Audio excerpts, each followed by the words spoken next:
Hello, Arthur here, and you and I are very, very small. Compared to the size of the universe, us humans are tiny. Everyone knows that the universe is big, but not everyone understands just how truly enormous our universe actually is. Our galaxy, the Milky Way, is 100,000 light years in diameter, and our nearest galaxy, Andromeda, is 2.5 million light years away, meaning that 25 Milky Ways could fit in the distance between our galaxy and Andromeda. Even the nearest star, Alpha Centauri, is 4 light years away. For comparison, we are 8 light minutes from the Sun, and Neptune is 4 light hours, meaning that Alpha Centauri is 2,000 times further away from the Sun than Neptune is. If you've seen to scale models of the solar system, you know how mind-bogglingly huge the distance between the Sun and Neptune truly is. So trying to imagine 2,000 times that distance is too much for our minds to handle. This can be shown perfectly in this video where Richard B. 1983 imagines shrinking the Sun to the size of a golf ball and then proceeds to drive 746 miles from South Manchester in the UK to the Pyrenees in northern Spain, just to visualise how truly gargantuan the distances are between our Sun and just the nearest star. Voyager 1 is currently travelling at a speed of 17 kilometers per second, which, as I mentioned in the last video, is the same speed as killer asteroids, and is fast enough to go from London to New York in little over 5 minutes. But even at this speed, even going from London to New York in 5 minutes, it would still take 80,000 years for Voyager 1 to reach the nearest star. And it's not even headed in that direction.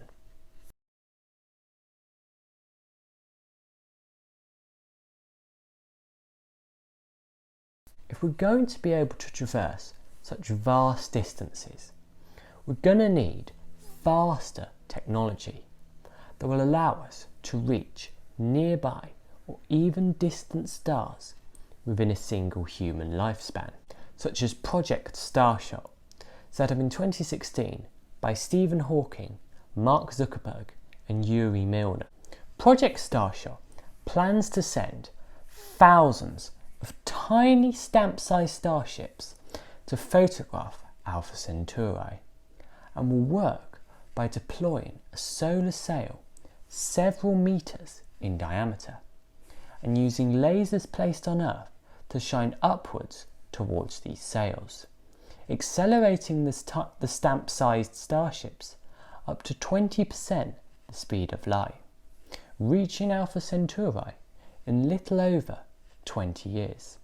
If all goes to plan, Project Starshot will launch in 2036 and reach Alpha Centauri in 2056. Project Starshot is still in the early stages, but there are many technologies and rockets that are already in development or already exist that will help us better explore and colonize our own solar system. Let's take a look at some of these today.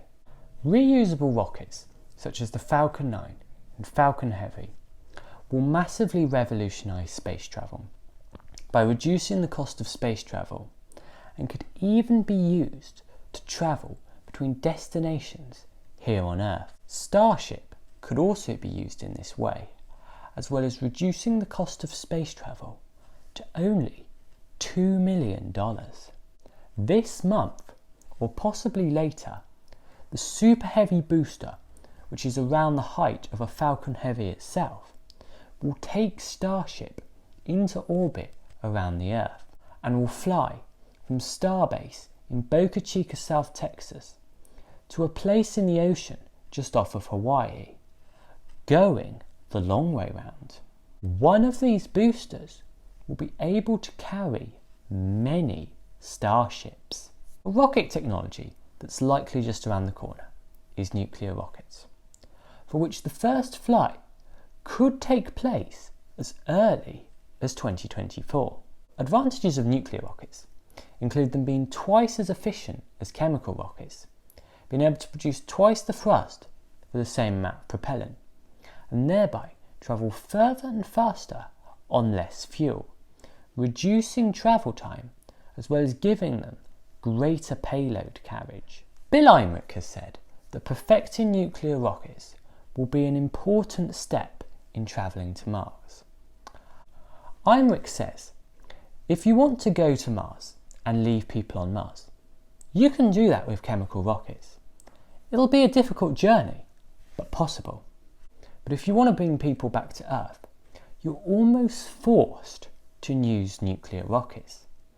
And at NASA, we are more interested in bringing people back home.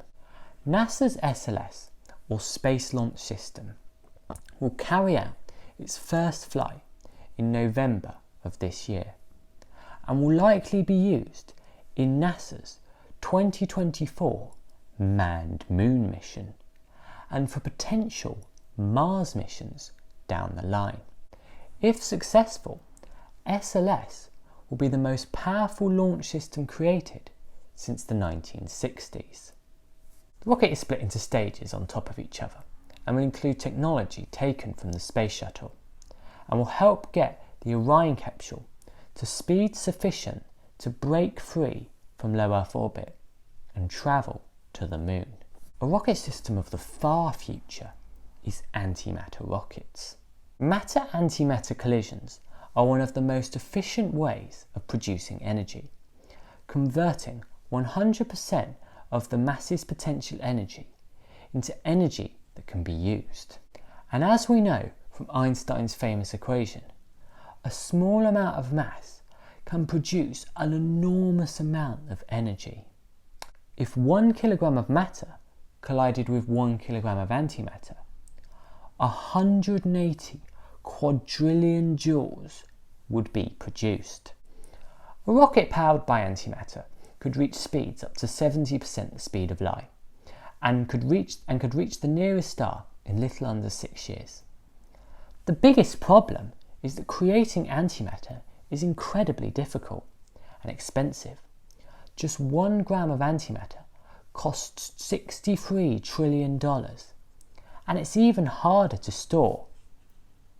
Antimatter must be stored in magnetic fields, and the longest time antimatter has been stored for is 405 days. Despite all this, however, Gerald Jackson, former Fermilab physicist, believes we could have antimatter rockets by 2050. All these future rocket systems sound cool and exciting. However, there may come a point where we no longer need to use rockets at all. A space elevator is a proposed way of reaching the heavens without the need for rockets. A platform will be built out at sea to anchor the elevator to Earth, and a giant tether would stretch 36,000 kilometres, which is almost 3 times Earth's diameter, above the Earth's surface, with a space station at the top in order to reach geostationary orbit. At this space station, ships would launch off on missions to other parts of our solar system, or even galaxy. If a space elevator were built, it would reduce the cost of sending materials into space by 100, from $20,000 per gram to only $200 per gram, and could pave our way towards exploration of the galaxy. Some spacecraft in the future could also be built in space by using materials mined from asteroids in the solar system. Regardless of whether or not rockets are used in the future, it is likely that over the coming decades, space travel will start to ramp up again, and increased exploration of the solar system will take place. Thanks for watching.